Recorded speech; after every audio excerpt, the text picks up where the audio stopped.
And in 3, 2, 1, we are live.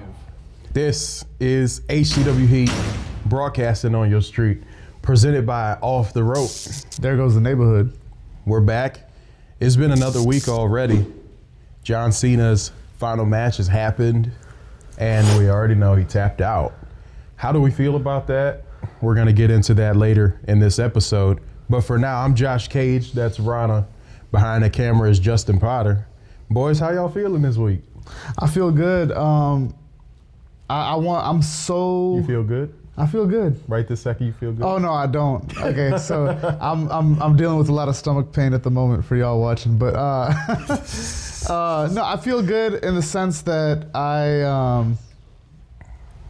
in relation to what it is that we're talking about, I feel blessed to have been able to be involved in a moment that was extremely, I don't think pivotal is the right word, but last week we were in one era. Right. This week we're in a different era. Isn't that weird? Yeah. Like just week to week. And like life outside of wrestling doesn't change, but like inside of the sphere of the wrestling world, the landscape looks different moving forward. Oh now, yeah. You know. It felt real different watching, the 3 episodes of Raw that I've watched. This episode of Raw felt different than the last 2 episodes that I watched. So, there's so much to get into, but I think I just want to talk about like that moment, right? That we watched this weekend, that we witnessed this weekend. Like, that's one of those like, did you watch Avengers Endgames in theaters? Yeah. Like, it's like that, you know what I'm saying? Like, it's like either you was there or you wasn't. Like, you know what I'm saying? Right. Like, sorry, Sahil. Jesus. You're just coming with the daggers already. No. He made that choice. Well, no. He could have left. He could have left. I wish he did. I don't know. He felt bad and wanted to help. So, Sahil, you guys saw him on the last episode. He had that clip that we, what do you call it, embedded in the episode, but he works in my parents' restaurant, Taj Palace in Chesterfield, Missouri, and he had the opportunity to leave, and then I think he like stayed just a tad bit too long, and then it got busy. So then he was like, I'll just stay. I feel bad. I don't want to leave, which he didn't have to. My dad told him he should, but he did the noble thing and stayed. Couldn't have been me. Yeah, no, I felt bad on his behalf. I'm like, dang, bro, he really should have left. Your favorite wrestler of all time, and you missed the match live is wild work when you didn't have to. But I mean, I get it. Yeah, no, hey, shout out to him for being a good worker. Yeah. Hey, he's a hard worker. I hardly work. Oh man. So like, but can I tell you the thing that I'm the most excited about today is actually hearing everything Justin has to say about Saturday. Yeah, because we haven't talked to Justin. We have not talked to him. We have not talked to him about that night at all. So, and he was also responsible. Right. Did it get spoiled for you while you was at work? Yeah, I was following it on Twitter as it was happening, so I was getting updates. Oh damn! What was your reaction when? His reaction was to check on Josh and see if I was still alive. My reaction, because for people who don't remember last week's episode, Josh had a whole 5-minute monologue about how if John Cena tapped out, this would be the dumbest creative decision Triple H has ever made. And then I proceeded to check Twitter and see Triple H made the dumbest booking decision ever made. And I just had to check on him, being like, "Are you alive?" Oh, he did text you? Yeah, he was like, "Are you okay?" Like, as soon as I found out, I text him and I'm just like, "Hey, you okay?" And I just get a like, I'm breathing. I said, "I'm here." Yeah. Wow. I feel like I was like internally crashing out. Because I was just like, hey, they did the thing that I will say it was probably not the best decision.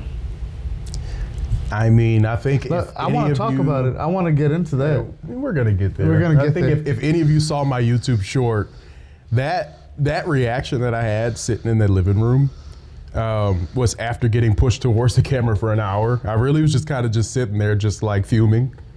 To be honest, because like And we'll get into the creative aspect of it and the booking side of it. But let's talk about the the end watch of the party day, then, since you're there. Yeah. Well, what I was gonna say real quick though was at the end of the day, like, you know, you're looking at one of your favorite wrestlers of all time, you know, and you're watching them go out, you expect them to pass out, then they tap out after not tapping out in 21 years. You've been watching wrestling for 13 years, and you're sitting there like, wait. Oh, I ain't never seen that before. Yeah, that's the first time you saw that happen. Yeah. Let's get into that. Talk about the watch party, man. Like, how was that for you hosting your first wrestling watch party? That I happened didn't to think be- about that before. Yeah. Beforehand, and then after the fact, I was like, yo, that was his first time like hosting. A wrestling watch party, Yeah. and that too being that. Yeah. That was it felt like when the easiest way I can compare it is like when you dating somebody, you find out they got a kid, and then now like What? hold on, like you I find out don't know what you mean. I have no idea where this is going. you find out that they have a kid, and then now it's like, oh, like this kid's calling me daddy now. I'm like, What? like that. So the kid is the watch party, and then I'm the new stepdad essentially.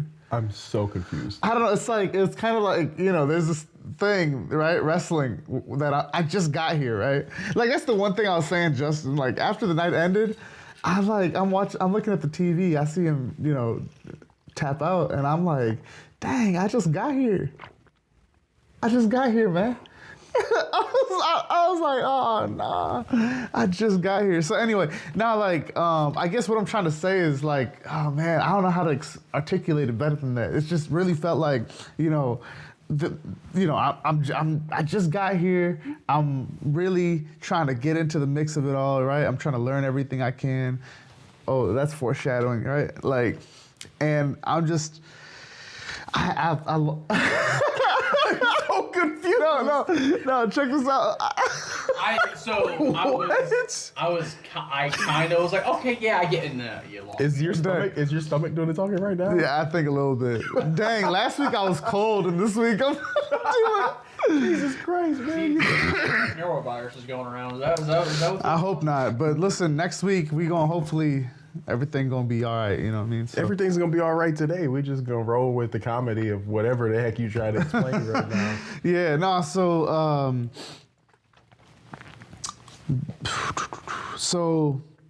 it was an honor. Like it was a privilege to host a wrestling watch party, and it'd be that.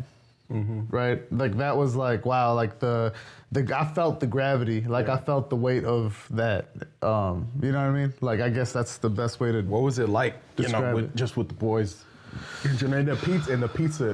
What happened with the pizza? Like, Oh, what was this? I'm gonna just. 'Cause So I you want me to don't know lead what- up to the whole thing? Yeah, like, what happened with the pizza? So check this out. So I'm trying to get all my work done beforehand. I'm trying to like stock up the restaurant and make sure everything is, you know, ready for them before I like leave them and come home to host this party. And so now I'm like running really short on time. So I go to Sam's Club to get some pizzas. Yeah, They got good pizza. They got Yeah, good well pizza, that man. that and like it was on the way home. I And love like, the Sam's pizza. And also they're cheap. Like we're Like $8. It's Yeah, like $8 it's like for- $9 for yeah. like a 16-inch. Yeah, that's a big pizza. So I was like, okay, let's get these pizzas. Like, what's the best bang for our buck here, right? So, because I'm balling on a budget as of recent, right? I'm saving up for this wedding. So I was like, okay, let's go to Sam's Club. Let's get some pizzas. I go to Sam's Club. I tell the lady, I put in the order of pizzas. She gives me like an estimate. Now, mind you, she was alone back there, so I shouldn't have believed her. I should not have believed her, but she told me. Yeah, added it like an extra 30 minutes. Yeah. So I already had less than an hour to get home. So she says, yeah, it'll be ready in like 20, 25 minutes. I'm like, all right. 20, 25 minutes passed. Only 2 pizzas were done out of like 6. I'm like, and you could see, because you could see the pizzas going up. I'm like, all right. I said, listen, you're going to, like, I'm so sorry. You're doing such a wonderful job, but I got to go. I'm sorry. What did she say? So she said, you know, I'm sorry, I'm the only one back here. I'm like, no, I get it. It's not true. I can't, you know.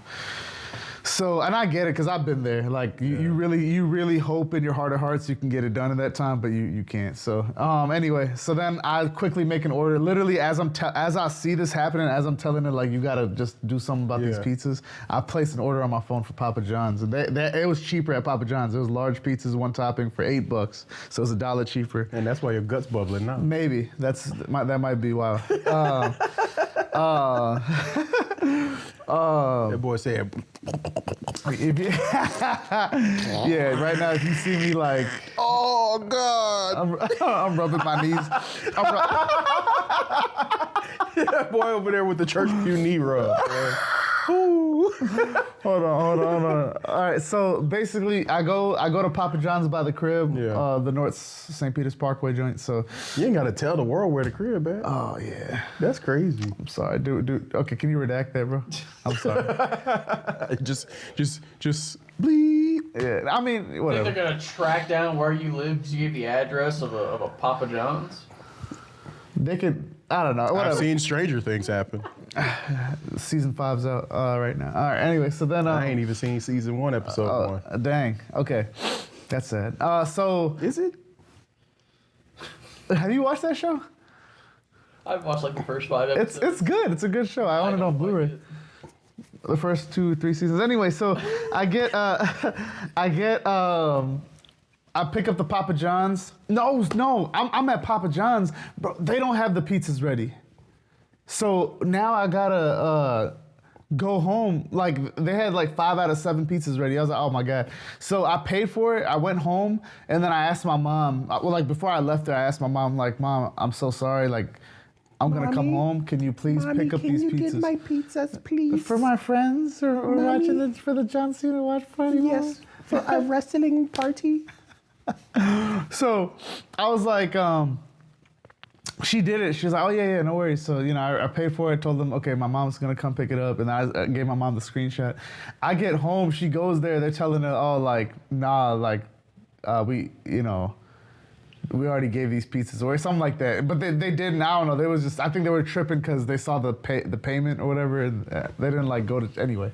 Like it was somebody else. Stack of 7 pizzas. Like Yeah, it was whatever. Anyway, so she brings the pizzas back. Now I'm at the crib. I get there. I told everybody to get there at 6. I get there at 6:25.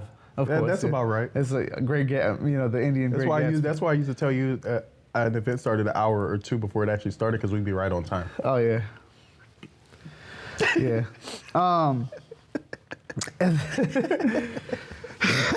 So then I get there 5 minutes before the show starts. Yeah.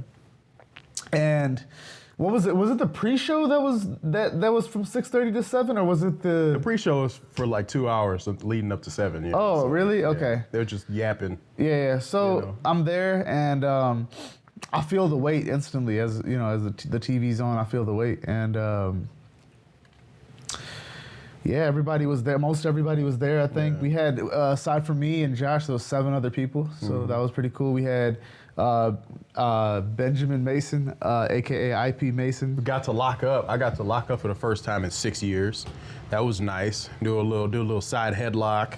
Do a little roll, roll around in that little bitty. In the space that we had, it wasn't a little space, but it wasn't trying to crash into a TV. It was cool, man. But you told me it looked crispy, so it looked crispy. It made your boy want to do something. Yeah, you know what I'm saying? that was good. That was Put good. a little something on. That boy, knee pads. that boy brought his belt. He had an actual like a local league belt. Yeah. So and then his friend Sanjay, who also went to UMSL. I went to UMSL. I met Ben at UMSL. And then you, me, Sagar, Sahil came late. Yeah. Hardik and Destin. And Jorge. Yeah. Shout out to Destin was a J-Pez. surprise because I was like mid lockup, so I'm sitting there getting ready to roll. I turn around and I'm looking, and it's like, hey man, I'm like, who the heck is it? Ah, that's what it is, man.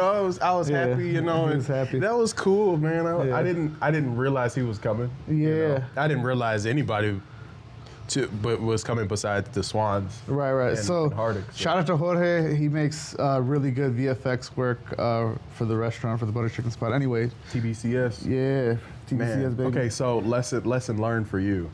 Shout out Little Caesars, hot and ready.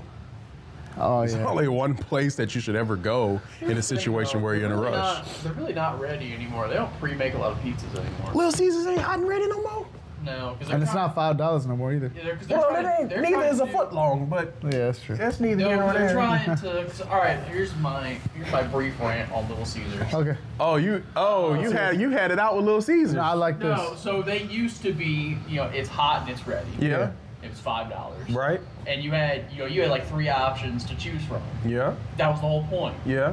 Now Well, was it like a cheese, pepperoni, and meat lovers, or? Yeah, like it's like something like they didn't have like all the specialty options. Right. Now it's like, all right, now we got thin crust, we got a deep dish, we got pretzel crust, we got stuffed pretzel crust. That we deep got dish is stuffed nice, though. crust. They're doing all these specialty things, and it's causing the rest of their markup to start going up because they probably have to have more things on hand now. Yeah. So the prices are going up, and it's no longer hot and ready, and it's like So you can't wait. So you can't just walk in there, look at the warmer. They got a cheese pizza on there no. or a What? pepperoni pizza. No, like the last time I went to Little Caesars, they didn't have any. Like it's all. You must went to the wrong Little Caesars. No. The one you're talking about, the one in Harvester Square. No. What Little Caesars you going to? Dang, I'm doxing us. I'm giving all the addresses out. No, the last one I went to, it was the one that's like right off Drosty. Yeah. Oh man, okay, now I don't feel bad. But yeah, like I have not been to a Little Caesars and it's like hot and ready. It's all specialty stuff. Last time I was at Little Caesars, they had a pizza. They had them oven roasted. Oh my God, Jesus have mercy. The Little So, like, Caesars they oven still roasted have wings are those so things, good. But you Really? have to. Yes. My gosh. I But like you can't have none today. You need to go home. You need to I'm eat, trying to like, hit a you water need a diet. liquid diet. You need I think I need a water diet. You need a juice cleanse. No, I need a water diet for like 3 days again. Yeah. Really, I feel horrible right now. Try intermittent fasting. I'm really trying to keep this together for y'all. And when I say keep this together, I'm gonna let y'all figure out what it is that I'm trying to say. Oh, this chair, you would have to replace it. Oh Just yeah, letting you know I'm that. Sorry, yeah. Well, the chair's, So- chair's already brown, so we're fine. Okay. Are you colorblind? No. This chair's orange. No. It kind of got the hues. It got the hues. Okay. That's disgusting. Okay, weird. listen. Have you okay. eaten the pizza puffs? I haven't had those. No. Okay. Those are decent. That's why your stomach hurting. That's why Little funny. Caesars it's not hot and ready anymore. It's all like made to order, but like it's Little Caesar. Like the quality of Little Caesar is like it's not great but it was cheap. Like that was the trade-off. I hear you. And now it costs more. The quality's not much better. So like, what do you really get? I gotta wait 10 minutes for subpar pizza that now costs $1.50 more than it used to. Oh man, yeah. And it's not. I like the allure is I go grab it, leave. Right. I don't have to place an order beforehand. Yeah, I hear I you. gotta place an order beforehand, wait Yeah. 15, which I gotta do at every other pizza place. So what's the point? Because also like the Little Caesars by me, there's a Domino's and a Pizza Hut, literally a block away. So why should I be going there for when I can pay $1 more and get a better quality? Because it's the official pizza sponsor of the National Football League. I actually did not know that. I did know that. But Oh well. The crazy bread is fire. I love crazy the bread is good. Yeah. The cheese bread is good. The oven roasted wings are where it's at for me. See, now- if someone says Little Last time- Caesars, I'm getting the wings. Now The I last really time want had to try that. those were good. Yeah. Pizza. It's everything but the pizza, honestly. Pizza. That's Sponsored by- terrible. This episode of HCW is not sponsored by Little Caesars. But they could, we got rent to pay. That's true. We got bills due. and that's That's fact. true. If Little Caesars drops us a big check, I will redact every last thing I do. Look, Little Caesars, look. I ain't gonna lie to you, man. Like I eat that pizza on air. Just if my guts bubble, oh well, this is more engagement, I guess. Oh man, but so we had Jorge, Destin, Sagar, Sahil, Hardik, Ben, Sanjay, Yumi. So you got a pre-show match between me and Ben. Yeah, that was pretty cool, and You didn't have to pay or anything. You didn't have to pay just got nothing. that. yeah, we You just ain't got never, that. you That ain't was never cool. seen me put some moves on somebody in person, huh? Yes, I did, bro. You used to do it all the time. That was like your party trick. But they weren't wrestlers. Hey, yo, let me tell y'all about Josh real quick. No. Yeah, Next segment. All right. So Saturday night's main event, man. No, Like, so how you feel I coming out felt of there? good. So like I said, it was a huge honor and a privilege to host this. I felt good about, like, it felt like a weight that I was like, dang, like, You should felt I? like it was a monkey on your back over some wrestling? Huh? What? It was a monkey on your back? No, over no, some no, no. wrestling? Like, well, I don't know that saying. What's that saying? You felt like it was a weight lifted off your shoulders. No, no. Like, I feel like it was like a like I felt the You felt the gravity. the gravity of this moment, and like, okay. wow, we're hosting it at at my parents' like at our house, and I'm like, wow, like this You is still live with your parents? yep. How old are you? Nah, man, enjoy that while it lasts. It's only gonna last Because less than a year. sucks. Yeah, in less than a year's time, I will be in my own space. Got you. But See this economy? That's a flex now at this point. You gotta yeah, pay rent. no, I hear you. But it was. I loved. I mean, I loved the fact that we actually recorded the entire thing with this camera right here. And Shout out Samsung. yeah, that thing is like, I don't even know how many years old at this point, but we shot that. We set that up in the corner, and we shot the entire thing. And Josh actually went ahead and clipped some of that for our latest post from today. And that was funny. Yeah. So anyway, basically, like we're watching this match, we watch everything, and then when it's Cena versus Gunther, like there you can feel everybody's like tense, like everybody's like there's so many emotions that are intangible in the room that you could just like feel. Sorry, there's so many emotions that are tangible in the room that you could just feel, like everyone just some people are very quiet and dialed in. Shout out to Ben. Some people, and Jorge was also dialed in like that. And then you got Sanjay was funny with his little quips. Him and Destin were funny with the quips. And then you got me asking a few questions here and there. And but I was just standing up. oh yeah, and Josh pushed the chair back. He was standing up. That's the fun part. Anytime like I watch stuff with Josh, is like the second a big match happens, he locks in. He doesn't sit for 30 minutes. Oh yeah. He's been like that since 2013. Big match time, but hey, when it's Okada versus Tanahashi on January 4th, 2026, I'm watching the match in the screen like this. I'm in the screen. I tell you now, like I get Honestly, locked I think in. The only big match I didn't see him stand up for was Okada Omega, the first one, just because it was 6 in the morning and everyone in the room was exhausted. Oh Yeah, but it was freaking incredible though. Yeah, because like That's funny. for you guys, it was only like your second time doing it. It was my first time doing Yeah. the Wrestle Kingdom stuff. Yeah. But I think it's the only time I've been into. But yeah, we're just exhausted. What's Wrestle Kingdom? Wrestle Kingdom It's is Japan's WrestleMania. Yeah, for New Japan. Oh, okay. Oh, And I wish okay. you were gonna be home because that show is. Yeah. Really? We'll be Yeah, up till 2. yeah. We'll be You up should till watch 6 it. a.m. It got NJPW World. If you have good Wi-Fi, you'll be able to watch it. Okay. It's spectacular. That won't Honestly, be like 4 a.m. for you. it'll be like what, like probably like 4 or 5 p.m. for you. Yeah. Yeah. I don't know the exact time difference. Yeah. It's closer. Good so- job. Yeah. Well, Yeah. plus 30. Yeah. Wow. Shit, get a IST, VPN, yeah. I'll give you my login. Yeah. Okay. Yeah. I think if it's important, if y'all feel like I need to watch that, I'm gonna watch it. We're gonna force Destin to host a watch party for us for this so that we can pull up to his house, because like watching it with him would be hilarious, because he's gonna be like, wow, that really looks like Cesaro. Yeah. No. Destin's input is hilarious, bro. Every time he's got something to say, it's kind of funny. He just be saying stuff. Oh, he's hilarious. Yeah. He's funny. He's great. It was great watching that with him. Yeah, he's great. Yeah. No. It was. So I guess now. If we want to talk about the matches like leading up to Cena versus Gunther real fast. What did you enjoy from the matches later? So like Cody versus Obafemi. What did you think when you saw Obafemi? Because I was hyped to see him for the first time. Yeah. Oh my God. So Yeah. super brolic, very brolic. Vince McMahon would have loved him. Yeah, woulda. Vince still alive. I mean, yeah. Vince Vince McMahon. was probably sitting in the suite like, pow. That there's a guy. Reminds me of Ahmed Johnson. God damn it. Oh, if I was down there right now, I'd put the belt on him.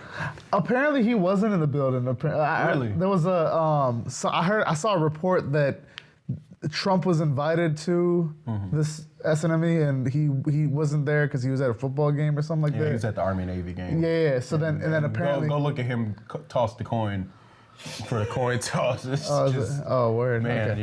he's not beating the allegations anytime soon.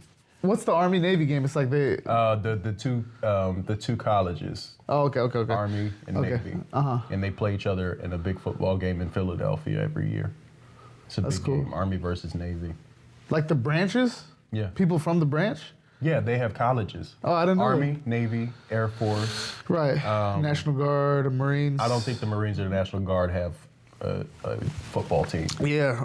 But apparently, I don't know. I guess maybe Vince was with him there. I don't know. Anyway, so there was a rumor that he was with Trump or not there in the building. Anyway, so yeah, I mean, super brolic, and I didn't like how the match went though. That was the first time I saw something like that happen where With a walked finish? Huh? With a walked finish at the end? Yeah. Where Drew ran. I didn't like that. Why is that? I just it felt like very too diplomatic for me.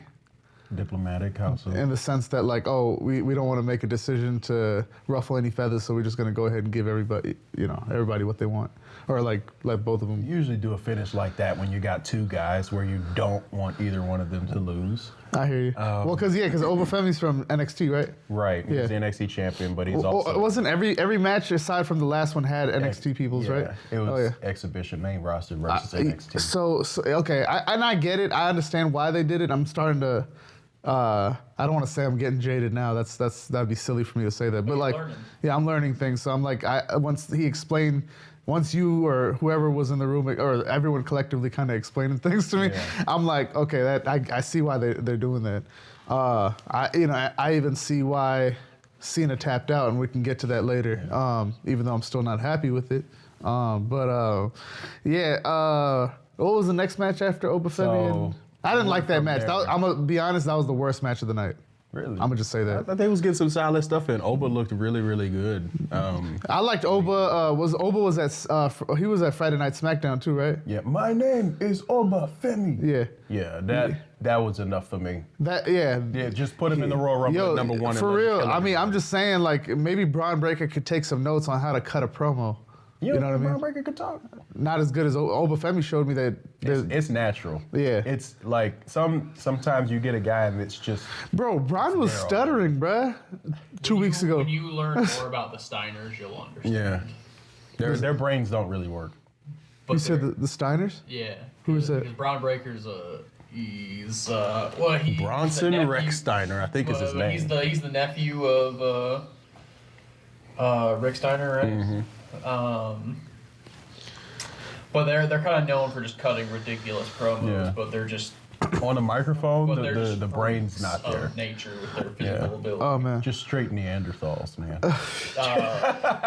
I love it. And don't Braun's get me related to wrong. those guys? Yeah. Well, he's the son of one and the nephew of one. I love Braun Breaker. Don't No, get me wrong. Braun Breaker- I love that so much. There's some people that are great. They look great.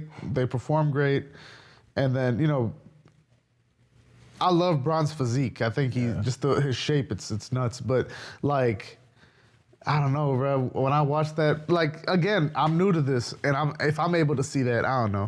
Whatever. I think Obafemi. Is it Femi or Femi? Femi, you're a feminist now. Oh yeah. Okay. Yeah. Obafemi's promo skills are better for sure. His mic skills are better. It was awesome.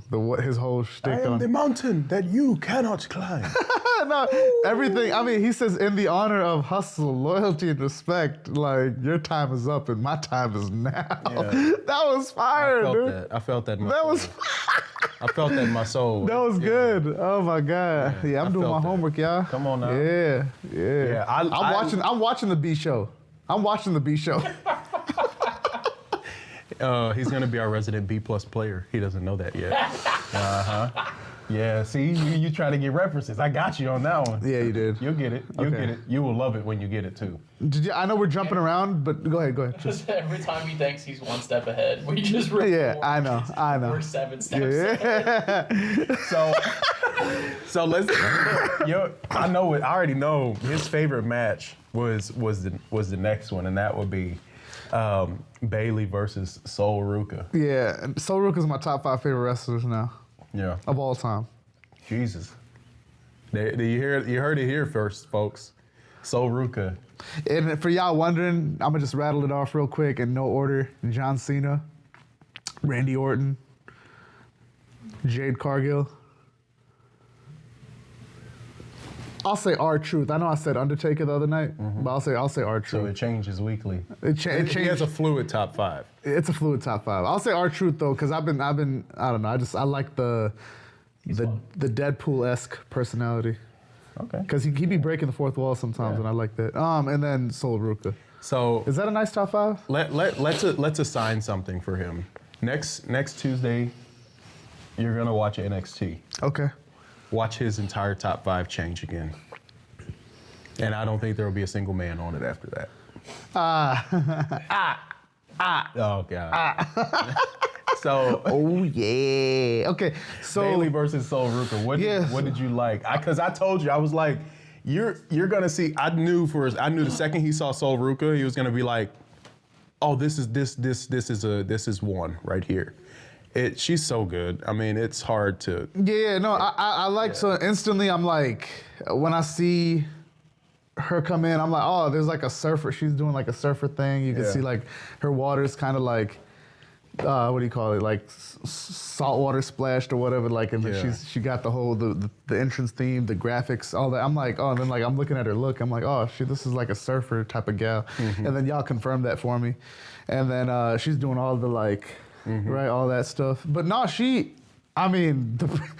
her technical ability, her in-ring performance was fire. I was like, wow. I really liked her finisher. Was it? What's it called? Soul Snatcher. Ooh, my soul was snatched. I love that for you. No, it was fire. It was fire. Like she killed that. I mean, you could get. It looked like you could I mean, like most moves, if she was not careful, it would really do a lot of damage to her. Look like End her career. Yeah. She botched that in the wrong way. right. Yeah. So I love the Vans. That was cool. The flared pants with the Vans on it. All of that. Everything was cool about it. The Vans are probably one of my favorite parts of her. I mean, I feel like she's just really she's cool. innovative, man. She's just cool. Yeah. She's really cool. And I just I was immediately captivated. He was invested, and I think when you're looking at like new fans like him or anybody, someone come on the screen like Sol Ruka and it immediately invests someone who doesn't have a lot of history watching wrestling, then you know that's probably one of the ones that you should roll with a little bit more. And of course they are. Obviously she would have been on that show. But I think that if you can garner interest from people that haven't watched a lot of wrestling immediately, like Sol Ruka did or does, for him or for multiple people, then you have something. Same thing with Obafemi. Like those two. It's maximizing your time. Yeah, there's it factor. Some people have it, some people don't. She has it. Obafemi has it. Oh yeah. You know. It's like Javon Evans has it. Yeah, you know a star, right? In any medium. If I'm watching a movie, or for me it's rap music. If I'm listening to music and I'm like, oh, this dude's or this gal's gonna make it. Like this is I knew when Jack Harlow was bubbling up like 10 years ago. I'm like, oh, this dude's gonna be that guy, and look what happens. So how'd you feel about that tag match? So you had AJ Styles and Dragon Lee versus Leon Slater and Javon Evans. What'd you think of that match particularly? Do you remember it? Is Javon Evans' nickname Young OG? Is that what that is? Young OG. Yeah. Oh, okay. Well, but what's his actual wrestling name? Javon Evans. Oh, I thought it was Young OG this whole time. So love their entrance music. Out of those 4 individuals, 3 of them were rap entrance songs. So I enjoyed that very much. So What's Dragon Lee's entrance song? It's like a. I don't even remember, to be honest. I can't. Yeah, but anyway, Dragon Lee's fit was crazy, but yeah, it was. I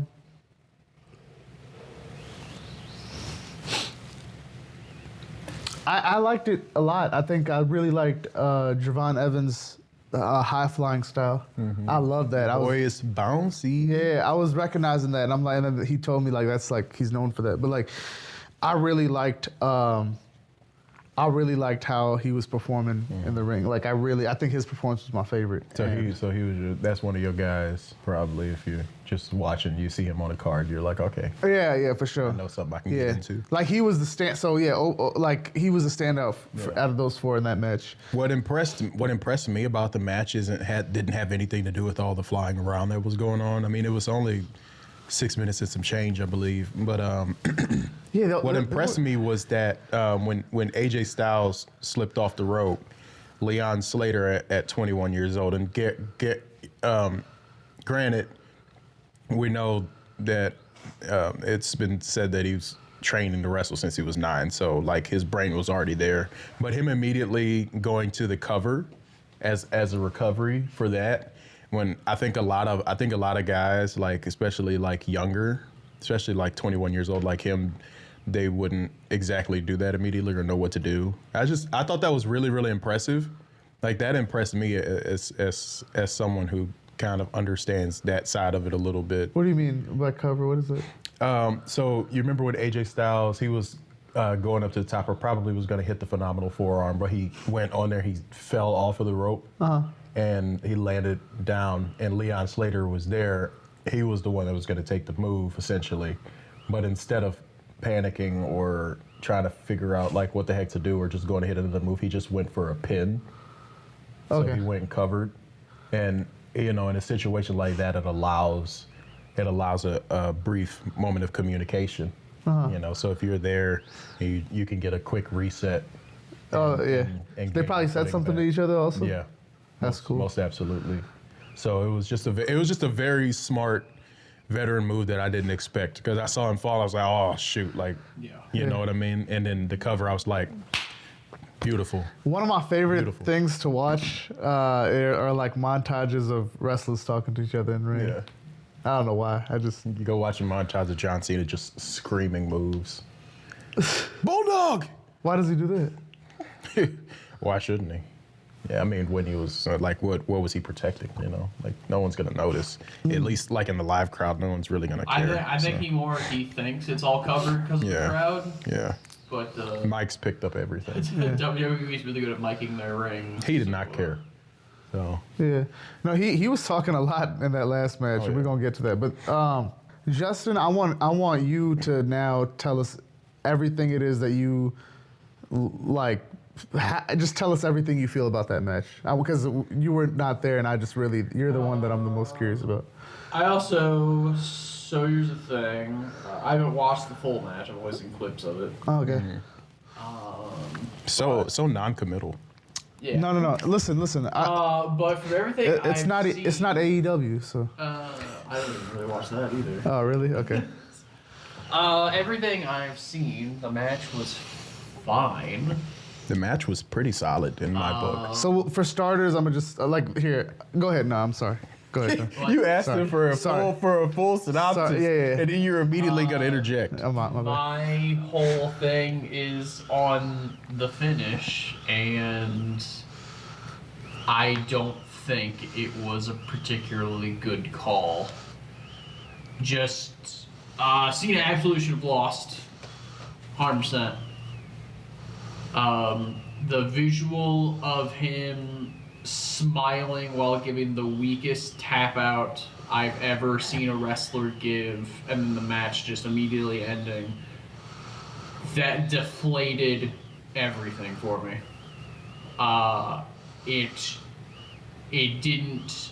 It kind of ruined what this was supposed to be, which was this cap off to this moment of this career. So yeah, it's small things like that for me that'll just ruin the entire thing. And wrestling, people only remember the finish. And It's for me, very that's- true for this. But now that's the visual I'm just always gonna remember now. It's just Cena smiling while tapping, and John Cena can do whatever he wants. I'm not and I 100% believe this is how he wanted it to end. But as a viewer, as a consumer, I don't think that was particularly smart. Well, and why is it not smart? Just especially when you're ending any match, but particularly when you're ending like a big match like that, you know, you're supposed to sell the weight of it. You're supposed to, and so, you know, if you have a guy who at this point has only been tapped out by like 3 or 4 other people, this should feel like a big moment. This should feel like an ultimate struggle. You should feel all of these things going on.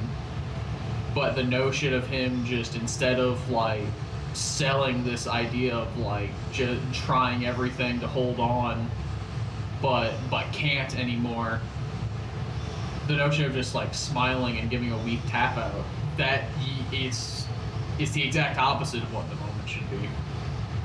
So you're saying if he tapped out from struggling, that would have been fine? If he had sold it more of just like the weight of it, but I think he should have like passed out. That's what I think. That's what I thought would have been more decent. Appropriate. Yeah, for sure. I'm sure Josh also has more To say about it for sure. Can I just real quick, like, you know, I didn't mind the smiling as much. I wish he tapped out on the ring itself. Yeah. Like the mat. On the mat, yeah. Just hit the mat instead. because that would have been like tap, like I'm done, like, you know. So I wish he did that. His smile and tap out was more of a, like, I think like Steven Larson said, like a moment of resignation where it's just like, all right, like that's enough. I'm done. I'm good. This satisfied me. Right. You know, like this was the end that I need, that I can accept, more so than. I will say that if he struggled and tapped out, like if it was like him, like you said, if he really sold that part of it, I think that would have actually, I personally think that would have made more people upset. Yeah, but that's what it should do. No, I hear you. Because wrestling is this weird thing where I think people forget your emotion of it. Like when a bad guy goes over, you're supposed to be upset. Right. Whereas now a lot of wrestling is, if you're upset, it means you're just not tuning in. Right. Because I think WWE for so long, their brand has been, oh, look at how much heat we're building, when it's just, no, we just don't want to watch anymore. But them doing this thing of like Cena giving a weak tap out and smiling, that just doesn't make me want to watch your product. It's making me still not want to watch your product. Mm-hmm. Because you're not taking it seriously. It's a moment that should be taken seriously. I see. And that's the whole point of selling. You're taking the match, and I get, yeah, John can do whatever he wants, and yeah, I do get Steven Larson's point, but I think, you know, what sells good moments in narrative fiction, like in movies and all of that, is strong performances. Mm-hmm. And in that moment, imagine Robert Downey Jr. instead of like when he's dying in Endgame, he's just smiling at the end of it. You would be completely taken out by the entire thing. Bewildered. You wouldn't even understand what's going on. That's how I felt. Like it's still a narrative work. You still have to perform in that. And we're talking about a guy who actually is a phenomenal actor too. Yeah. So like the ability was there. I'm more confused, and that's why I just feel like is. But again, this is what John wanted, so I'm not attacking that aspect of it. If I was in charge and that was pitched to me, I'd be like, you're f***ing stupid. It cracks me up how, like, the veil is, I'm noticing this now. I don't know if this was always the case, but the veil in the post show, we watched the post show also, shout out to Peter Rosenberg. He, like, they kind of like talk about it as if like, yeah, we all know this is orchestrated, Yeah. right? Yeah. Has that always been the case?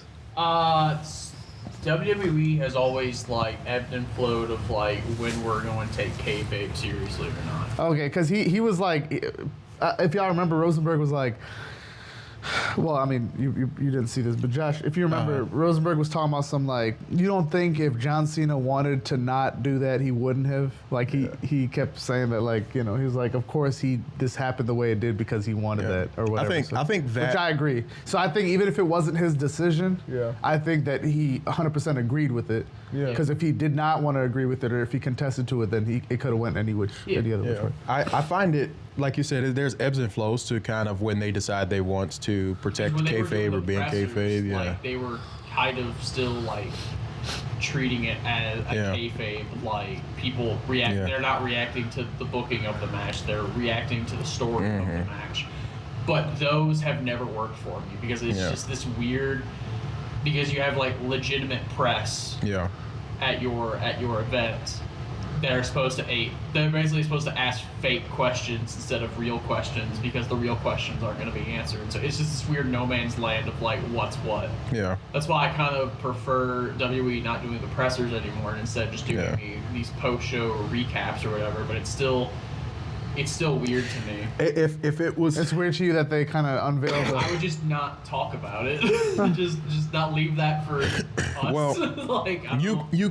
you could have moments, or you could have a more heavily drawn line of when you do and when you don't. Like, you know, if you're gonna have a presser and there's media coming through, then like let's not have Becky Lynch or anybody coming out in character per se. Like they're still presenting as themselves, but you can answer real questions in that situation.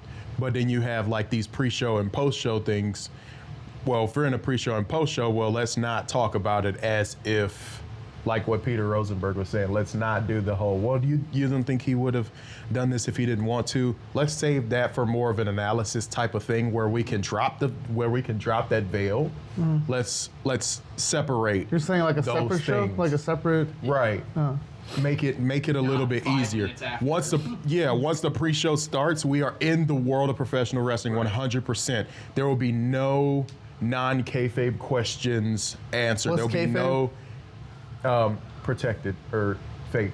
Oh, okay. There will be nothing necessarily real inside of these bounds here. But outside of those bounds, and we have a press conference there, we have the post-show show. We can still go and have a presser after the post-show as well. But then, you know, fans and everybody can understand that and have a better way of doing it. Now, it's tough because when you're looking at a situation like a retirement match, which is a massive spectacle, right?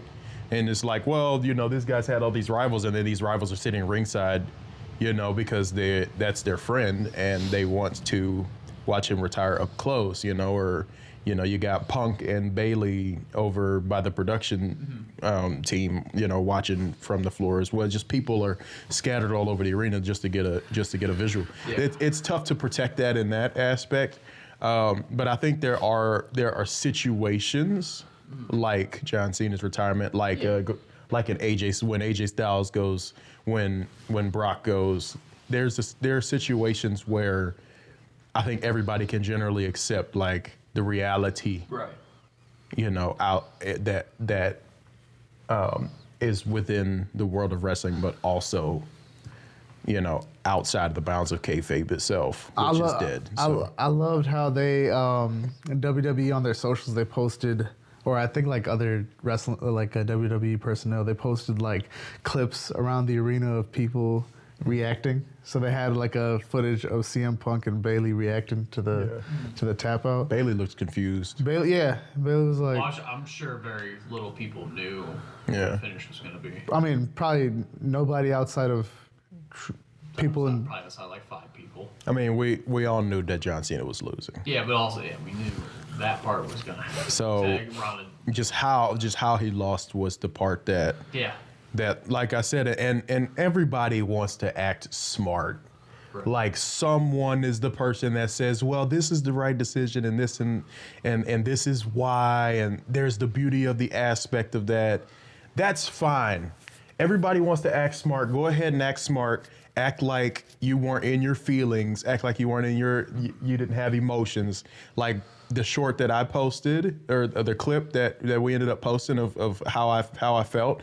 It took me an hour to get into that chair to even talk about it because I had feelings. I had real life emotions, and I'm not sitting around trying to pretend to be smart after the fact. You know, like, oh, well, this is the right decision. No, I felt the way I felt in the moment, and I still don't like it. Like, it's okay to have differing opinions and disagree. That doesn't make me an idiot. That doesn't make you an idiot for thinking that it was the right decision. You know, like, is what it is. At the end of the day, they made the right decision. You know why? Because it's farming engagement. Yeah. We're sitting here having this conversation now. I don't know. See, I can't. I don't know if I can agree with it. Why is farming engagement always the answer? But in wrestling, in the wrestling world, the worst reaction is no reaction. Right. That's true. Wrestling is built on a reaction. That's true. That's true. Especially and they're getting people to talk about it. In entertainment, you're built on eyes on the screen. Yeah. No, I understand that, and I get it. Like as I'm slightly getting more and more like informed, and I guess like ever so slightly jaded, ever so slightly, I could still see that. I could recognize how him tapping out positions Gunther in this like a super heel role, right? Where it's like, yo, like we hate this guy. I mean, like I hate to jump around a bunch, but the way he came out in Monday Night Raw, or the way he went back to his bus, we heard about that. Him going back to his bus, people throwing trash cans at him and stuff.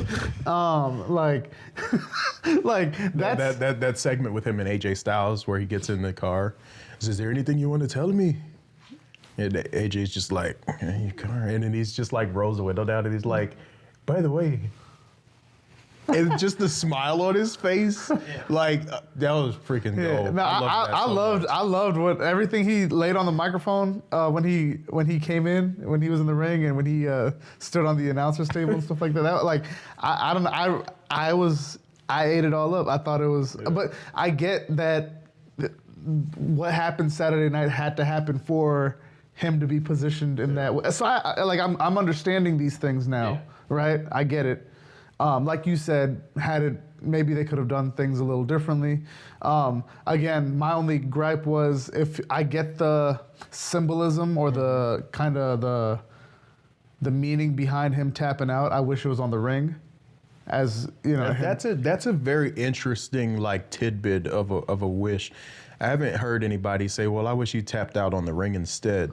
You know, like that. That's new, and it's not bad. I'm just like, I'm surprised that is where your mind went with it. You know what I mean? I'm almost curious as to like the full on. Like, I understand like more of a struggle and more like absolute, and it doesn't look as weak maybe, but that's just a different perspective. Because it's the career that he's saying I'm giving. Well, not, I hate to use the word giving up, right? Because he gave up. Yeah, but like it's the career that he. You know what I mean? It's not him. Obviously, he's smiling. It's not. He's not. He could have.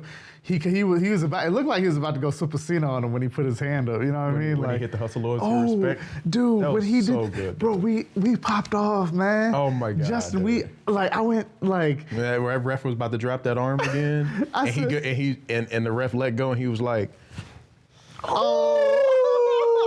It was like, bro, that moment was exactly like when Captain America had picked up Mjolnir and started just putting Thanos in putting some work on Thanos. Like, that's how we reacted in there. Like, we were like, oh, it's on. I thought we were getting. I thought he was about to get them shoulder tackles. Like another "you can't see me again." I thought we was getting into some stuff. Yeah, I really did. I think I hated how short-lived that was. Like, I hated how he did that. I do love the fact that he did that, and I'm sorry to cut you, but I love the fact that he did that, right? And then immediately Gunther's like, absolutely not. I like the fact that it Okay. got cut off like Yeah. that. To be honest, because like That in boy wrestling, said. That boy said. that was such a genuine. Like it's so hard, like week to week in wrestling, to create such genuine emotions from fans, and that moment they sucked. It was real.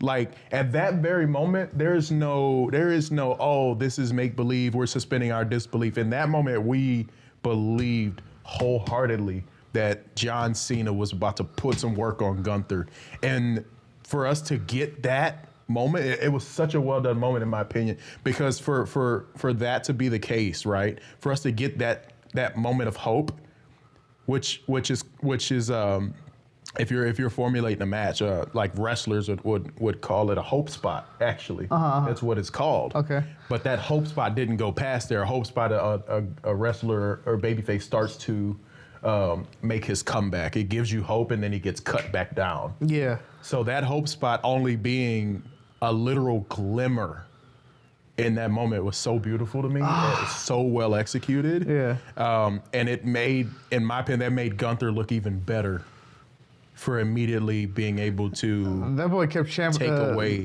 He kept spamming the chops. He kept I love that moment very much. Like that's the moment that sticks with me from that. Every time I think about the match, that's what I'm thinking about. Yeah. Throwing up the hustle, loyalty, respect, and Gunther immediately going back to those 12-6 just hammering it in and killing the crowd like that. Like back on that's what gets me going. Like that. Justin, did you see that? Did you see that clip of him doing that? saw that, yeah. Oh, dude. It was dude, like I said, I just got here, bro. I just got here. When I saw that, bro. We hollered. Oh, we hollered. Yo. We hollered. I think everybody in that room roared when that happened. Cause like, and that's the thing, like Cena hadn't done it. Like we've seen that spot, like The Rock versus Cena at WrestleMania 20, you drop the arms 3 times, but The Rock just held his arm up, you know, with just a ball fist. I expected Cena to hold his arm up. I didn't expect the hustle, loyalty, respect to be at the top of it. It was just so good. Yeah, it was good. It was so good. Like just that little thought. That's the most It's the memorable little moment things, for man. me.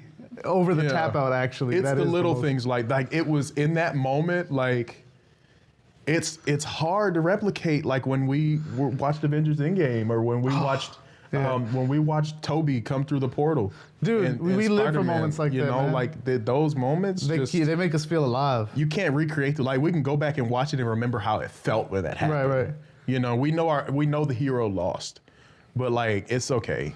It was a wonderful moment. Yeah. You know, It makes was us feel alive, for we real. bonded in that very, like the 9 of us. Yeah. You know, it was a moment of like pure youthful exuberance in that room at Right. that moment, and was exemplified, if that's the right word, because obviously we had the TV turned up, so you could feel that crowd noise too as Yeah. well, which was incredible. So Oh I my mean, God. I could just gloat about how awesome that moment was. Talking about the crowd noise and the lack of when he tapped out, dude. Oh my God, people was crying in that crowd. Maybe, that was yeah. a pin drop silence in the Yeah. room and in the arena. Yeah, it reminded me of. So I was at WrestleMania 30 in person, and it reminded me of what it was like when Brock pinned the Undertaker and Undertaker lost. Somebody could have flipped a quarter at the other end at the top of the Superdome, and I would have heard it. That's It crazy. was nuts. There was a guy, and I don't know where this picture is. We got to find this picture. There's a guy Are you talking that about was the- so depressed that the Undertaker had lost. He was sitting on the floor, and he never moved, to the point that Daniel Bryan won. The confetti went off, and he was covered in confetti, still sitting in his chair. I'll never forget that picture. We need to find that picture. Wow. It's probably buried in the internet, but yeah, that was beautiful. So I know the viral moment from that is the black guy with the glasses, right? Ellis. Oh my God. That boy said. Ellis, by the way, is a very cool guy. If he's ever watching, awesome guy. I haven't seen him in a super long time, but Yeah, it's really cool. That's cool, man. No, but you had people crying. You had people crying at this. I mean, understandably. Like a funeral, man. Yeah, I know Ben had just said 5 seconds before he tapped out, look at Cena smiling. He said that, like, oh, look at him smiling. Like, he's like, and then he tapped out, and I zoom in on Ben in our, like, footage of recording the whole thing, and Ben's face just, like, dies, and he's just like, dude, this dude was still. He was extremely still. He was in his chair still. Yeah. For a long time. I had to force him to get in front of the. You talking about me? No, to get in front of the, because I wanted everyone to say something. You talking about Ben? No, you, bro. Yes. Oh, I did sit in that chair for a while. Oh my God. And y'all kept poking at me too. Yeah. Like while I'm sitting in the chair digesting. Like I'm just like. I couldn't. My, you know, I think there was a moment where I said, I just got here. Why did this happen? Oh man. But yeah, another moment that I really liked, and I know we got to get this going, but like, another moment that I really liked from that match was when Cena turned the camera around to Stu. Mm-hmm. I love that. That was really cool.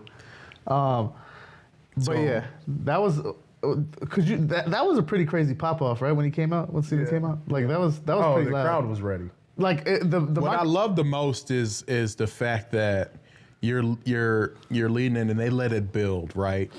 And historically, we all know the chants were, let's go Cena, Cena sucks. And usually you would hear the children, right? And then you'd hear the adults, Cena sucks. Let's go Cena, Cena sucks. And it was let's go Cena, but you could hear the pause where Cena sucks would be. And there was nothing but let's go Cena. And I said, like, you ever try to like imagine what it's like to be in someone else's brain or in their shoes in a moment? Like imagine being John Cena in that moment and you know you've had, and you've loved your career, of course, and you love the reaction that you get. You love the let's go Cena, you love the Cena sucks. And you're behind the curtain and of course like production team's milking and you're standing there and you're used to hearing the Cena sucks really, really strong. But in that moment, you're standing there, you're behind the curtain, you're ready to come out, and you only hear and that strongly, as loud as it was, you only hear that one side of that chant, and you and complete silence for what would be the other side, the Cena sucks. And like I just wonder like what that felt like. You know, because I think if that was me in his position, I would have definitely had like those warm fuzzies like shooting down my spine in that moment. You know, that's something that would have had me moved on the inside. You know, like oh my God, like this really is it, because I don't hear. You would have thought that the crowd would have even did the Cena sucks out of courtesy. No. Yeah, no. I see. The reason why I asked you if that pop off was like wild, like based on pop off standards, is because from the very few matches that I've ever seen, whether it be WrestleManias or whatever, like I've never seen the microphone clip like that. Like the audio was clipping based on like the noise in the arena. I've never seen that happen. So yeah. The only time the only thing that I could equate it is to like in a big football game back in like the 90s or the early 2000s, when a team would score a touchdown, the camera would just like shake because the whole stadium was just rumbling. Like that's kind of, I mean, granted we had it turned up in there, we had the TV real loud, so we could feel like we were in the building. Well, even you talk about. I think like the most famous one, because I think JR said like you have like the Warrior pop. Yeah. But like honestly, the only thing that comes close to that is the Punk return pop. Oh yeah. 2021. Mm-hmm. That's probably the loudest pop I've ever heard. Now look, I've heard some loud pops though. Like I've heard, but like that's yeah. You're talking 7 years. Yeah. Gone and off a rumor of it coming back. Yeah. Like it's probably like top 5. Like Pops. Yeah, I'm sure. I remember that. Man, I remember loudest pops I've ever heard. One of them's gonna shock you. Of course, when Daniel Bryan won at WrestleMania 30. Yeah. ridiculous pop. I mean, and you know, like I said, I'm a Saints fan, so I've been in the Saints game at the Superdome. When they score a touchdown or just on third down, you can't hear yourself screaming. The entire stadium's rumbling. You're screaming at the top of your lungs. It's so loud in there because the engagement of trying to, you know, confuse the other quarterback on third down, of course. Superdome is just legendarily loud. I had never heard the Superdome that loud until Daniel Bryan won. That pure elation that let out, it was ear bleeding. Of course, there's been some other loud reactions. I've heard when Sting came to WWE, that was here in St. Louis. It was loud in that Scottrade Center when that happened. But another moment, I've been around some like really loud moments, but another moment, the Hardys return at WrestleMania 30, that was in person. That was excruciatingly loud. But a surprising one. A really surprising loud moment pop was WrestleMania 38 when Bianca Belair won. That stadium erupted, and it reminded me of the moment when Daniel Bryan won at the Superdome. And I was like, holy, I'm like, this woman's a superhero. You know, like, how can it be so loud? Right. You know, this wasn't the main event. And like, granted, she main evented WrestleMania the year before, so she had a lot of momentum going. But I was just really genuinely surprised. I love Bianca Belair, so I was happy. She's cool. But that reaction, I was like, man, that was as loud as it was in the Superdome when Daniel Bryan won, and that was, you know, generally considered a much more emotional ride and win there. So, but what do you? Awesome. So, in all of that, Gunther. Vince McMahon showing up in the video package that they played for John Cena, and John Cena smiling. That was nice. Yeah, that was nice. So Gunther, the question is like, who's Gunther retiring next? Is he the new legend killer? I mean, he's put down 2 in the past 6 months. Goldberg and John Cena. That's a pretty heavy all I know is, list there so far. Sounds like a lot of people are retiring next year. Yeah. Gunther's lining them up. Gunther's at the buffet right now. Gunther's the door to the retirement home. Everybody's just gonna walk to him. Who's all slated to retire next year? So everything I've heard, AJ Styles. Styles is retiring next year. He's announced. Brock Lesnar. Sounds like Brock Lesnar's retiring at SummerSlam. They should stagger it, right? Shouldn't they stagger it like? Well, I would imagine that AJ would retire probably like WrestleMania. It sounds like around WrestleMania, I would hope. Oh, okay. For his sake. It sounds like Chris Jericho is retiring either next year or in 27. So those are like 3 big ones. Yeah. What about Rey Mysterio?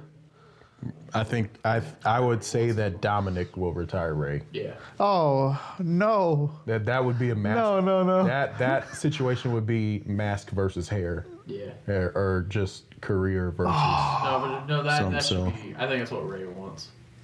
Yeah. But yeah, like those. Randy Orton. Randy Orton has to be coming up. He has to, but he says he has another 5 years now. What will actually happen? He's barely working though, so I mean. Yeah, so maybe he could survive that. He says he wants to be the guy who does it the longest. So. And how much more time does he have before that? I mean. How old is he now? He was born in 1980, I believe, which would put him at 45. He started in 2003, though, right? Yeah. Because him, Brock, Batista, Cena are all the same OVW class. Yeah. Oh, that's insane. Shelton Benjamin. So, yeah. Shout out Shelton Benjamin. And 2 of those guys are now retired. Mm-hmm. Brock is next year, allegedly. Yeah. Funniest thing is I think Shelton Benjamin's gonna wrestle longer than fucking Randy Orton. Yeah. Shelton's still kicking. He has not lost a beat. Yeah, he's still kicking.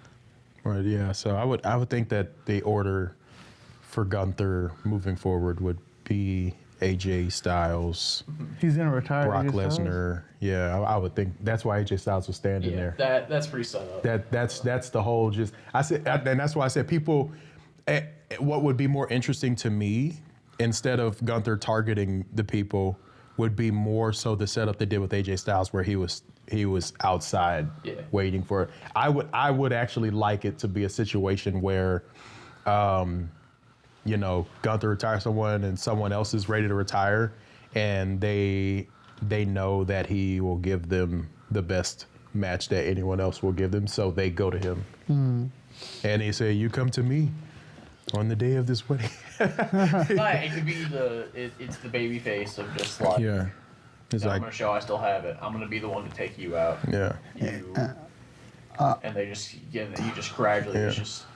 But I think you could tell a beautiful story in Faces, just going there and being like, "Well, I'm ready to go," and you seem to be the guy to do it. Yeah. More so than, you know, anything else. There's a story to be told with that, you know. Personally. I know he's not going to retire Randy Orton though, How do you know? because Randy Orton's the original legend killer. You know what I mean? So What would stop him from retiring Randy Orton to solidify himself as the true legend killer and gaining even more heat? I wouldn't want it like that. So just because you wouldn't want it, You don't understand. Rana doesn't want it. So. yeah, you don't want it, so it won't happen. So we'll We've established Hunter watches our show. yeah, well, with his crooked glasses. Yeah. You know, Triple H, look, hey, all right, wait, stop, okay, look, okay. Triple H, where the camera? Look, Hunter, like, or Paul, what you want to be? I don't know what the heck you want to be called. You want to be, well, Mr. Paul Triple H Levesque. Listen, man, like I love you. I love your work. Love everything that you have done. Not everything. You know, you cheated on China with your current wife, and I find that to be despicable. Horrible. But outside of that, I've loved your work. But you're gonna do something about them glasses. You got too much money. That's unacceptable. The same way you accepted that it was time for that hair to go.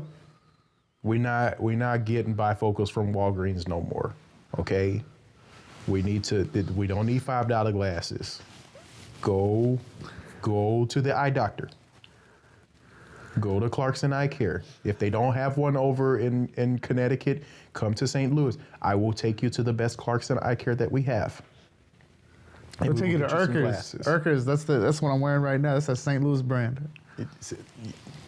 We will go there and we will get you some glasses. Or, you know, he's got a big head, wide nose. So we'll go to Warby Parker. They have different fits and you will be happy and comfortable.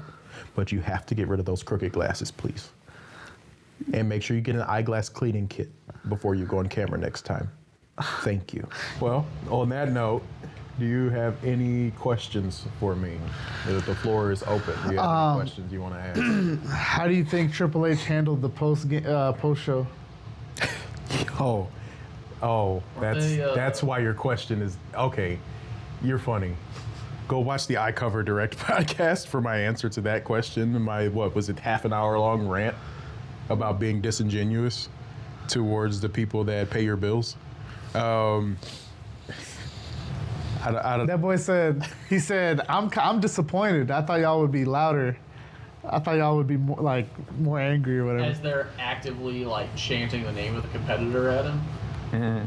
Yeah. Oh, they did that? Yeah, I saw their clip. There were people watching them chant AEW after their show. Yeah, I mean, here's the thing. Didn't they also say like F Triple H or something like that? Oh yeah, they said it all. They said everything. Here's what does it for me with Triple H. What's up? With Mr. Paul Levesque and his crooked glasses. Like I said, love your work, love your craft, love what you've done, but hate that you cheated on China and then married the wife that you have. It's not a very good thing to do. I will always bring that up.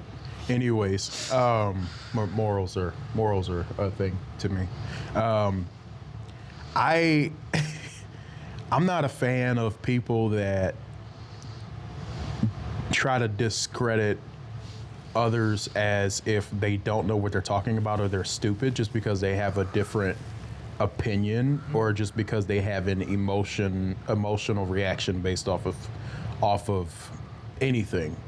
And that's what Triple H does, you know. It's like people ask a hard question, right? Or people don't like a finish or something. He's like, oh, did you enjoy the show? Did you watch the show? Just watch the show and be entertained. It's like a guy that doesn't want to be criticized, for his work. And like I said on the I Cover Direct podcast, I said, this is not Hollywood. The culture around professional wrestling is that fans have a voice in a moment, and fans are allowed to ask questions. You all have torn that veil and given us the floor to be able to do that type of thing. So for people to have a reaction and legitimate questions and have a disagreeing stance on a decision that you've made creatively, or think that you're not doing a great job with the cards that you have been dealt, which I could say is agreeable because the product has been generally middling, legitimately middling since WrestleMania 41, when Travis Scott slow strolled to the ring and completely destroyed the momentum of WWE being on fire in that moment. So for you to sit there and people are like, oh, they didn't like that Cena tapped out, you're equating it to, oh, we're getting heat, brother.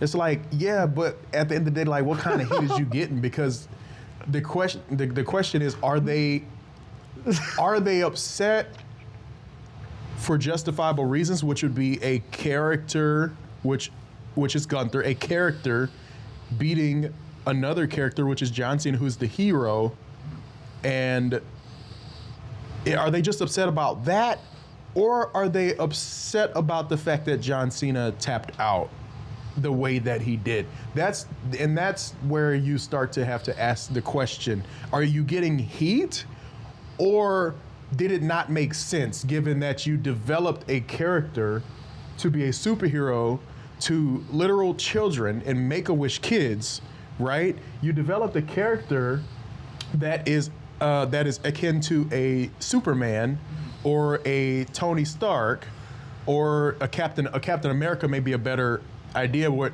Captain America never gave up, for Cena tapping out when you're writing it, right? The entire thing for me in that moment is, okay, let's take John Cena, let's make him Captain America, because that's what we've done. We've created a superhero within the comic book of wrestling. And we've created a guy that says never give up, and he has never given up since he gained this character. Mm-hmm. So, and I want y'all to follow me here. Follow this point. I know I might be a little bit all over the place. John Cena is Captain America. Gunther is Thanos. Right? What Gunther is doing is Thanos' army dropping down onto the world in Avengers Endgame. John Cena is standing alone. He's fighting as much as he can. Okay. Captain America has no one. He has no help. Same thing here in this match. John Cena has no help. It's over. Mm-hmm. And he knows it. When we knew Captain America knew it was over, what did Captain America do with his broken shield? He tightened it. And he stood up defiantly, and he was going to go down fighting and swinging. He was going to take it like a champ, like the guy that he is, like the character that Marvel had spent a decade developing. Decades, right? Decades, but I'm saying what Feige translated within the confines of the MCU. Yeah. So, okay, where's the parallel? So if John Cena is our hero character, the same way that Captain America is for Marvel, John Cena is for WWE.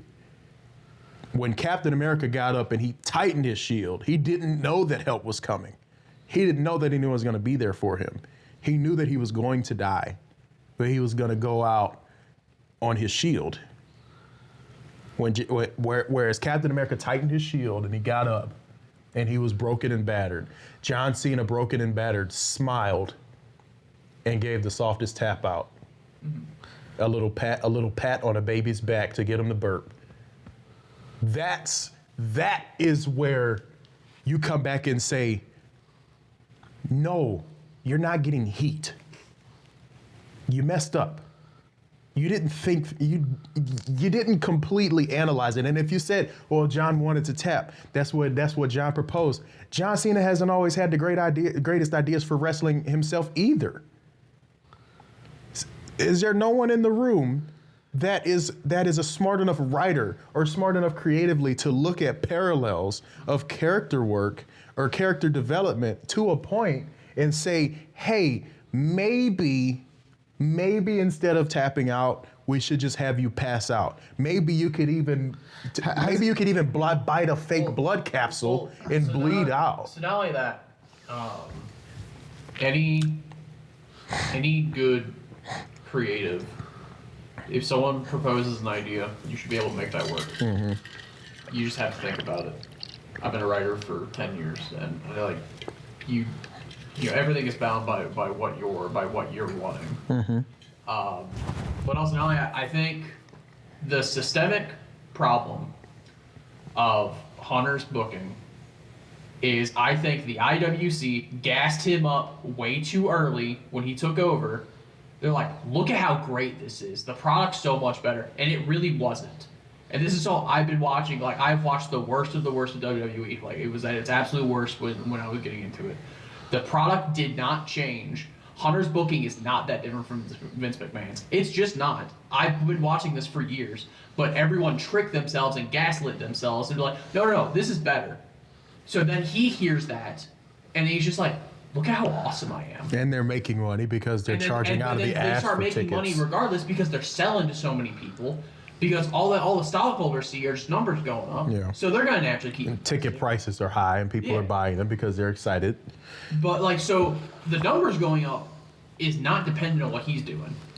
That was going to happen regardless. It happened because Vince McMahon left the company and a bunch of political stuff happened, and then the numbers went up. Yeah. But it came out that he allegedly did a lot of things, and they had to get rid of him. So the numbers start going up. That happens with every company. The second major political stuff happens, and they get rid of that guy, numbers go up. So the numbers went up, and then everyone online is like, "Look how awesome Hunter is! Look how awesome isn't the show better? We got rid of the problem." You didn't get rid of the problem. Because who taught Hunter how to book? Who taught him? Yeah. All of Vince McMahon's problems are Hunter's problems. No, the only thing is, yes, he just isn't that bound by big guys. Like, he'll let small guys get over. That's about it. But even Vince McMahon started to do that in later years anyways. Will he let black guys get over? I'm sorry, who said what? But, the problems are still the same. But now we're finally at this point where the bubble has burst now. Mm-hmm. The honeymoon phase is over. The numbers have hit the highest they can get, and now they're doing what capitalism does, and they're squeezing even tighter. And now people are like, "Well, this is really expensive for shows. I don't think we're gonna go." Yeah. So then ticket sales start to drop. Yeah. But now he's still gaslighting himself of like, "Look how awesome I am, guys," and everyone's just like, "This kind of sucks." And they're realizing like, maybe this isn't that good. But he's doing that at the same time while essentially calling the fans stupid. Exactly, and that's the biggest, and like, as much, and I don't want to make this like a WWE versus AEW thing, but like, as many as Tony Khan's faults, Tony empowers his fans. He's not insulting you. Yeah. He'll dodge questions like most people do in those situations, but he's not insulting you. Yeah. He deflects like how people are supposed to. He's media trained. Yeah. Now he is. After a couple of years. But he wasn't at the beginning. I kind of wish all this happened with unmedia trained Tony Khan because it would be completely unhinged. But anyways, like that's the difference. Like the fact that like me just watching a moment online and being like, this is kind of a weird way to end a match, and I'm seeing all these clips of like Hunter being like, you guys just don't. He's like trying to do the big brain thing. Like, you guys just don't get it. Anytime I hear creative being like, you just don't get it. Yeah. Your writing sucks. And remember what I said on the I Cover Direct podcast?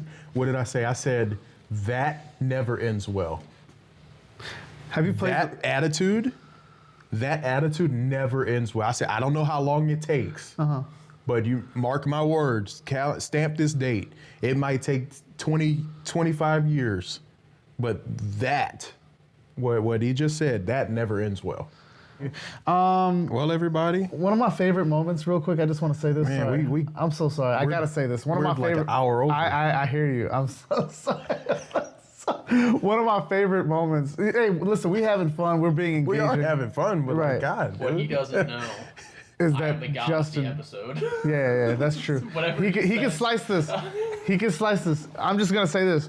One of my favorite moments from, and I know we're going a little slightly backwards, but just a quick tidbit. Cena versus Gunther was when Gunther went in front of the crowd and he hit the "You Can't See Me," and then he hit the word "life." But that was hilarious. I don't know why that was so funny. That was just so funny to me. I don't know why, but anyway. It was. But with all that being said, you know, it's great hanging out with y'all this week. If you stuck with us to the end, we really, really do appreciate that. We appreciate the engagement that we've gotten so far. It's only been 3 episodes, so we've been having a lot of fun. You can catch us in the very same place at the same time next Thursday at 10 a.m. Eastern Standard Time in the United States. Until then, you can find us on YouTube. You can find us on Instagram. You can find us on TikTok, all under the handles Hot Corner Wrestling. We'll be there putting out clips. We got some exciting news coming out that we'll be able to share with you within the next couple weeks. We got a big announcement on our next form of content, which happens exactly next door to where we're sitting right now. In another set. There's been a lot of loose mentions of the other show, but There have been some Easter eggs. But we're gonna finally move forward on it. Everything. Yeah. Set's almost done, costumes are almost done, and The script will be completely done. It's honestly just getting started, and I have 2 days it's a to much write it. bigger production than this. I'm tired. So it was good hanging out with y'all. We'll be right back here, same time, same place next week. Thanks for hanging out.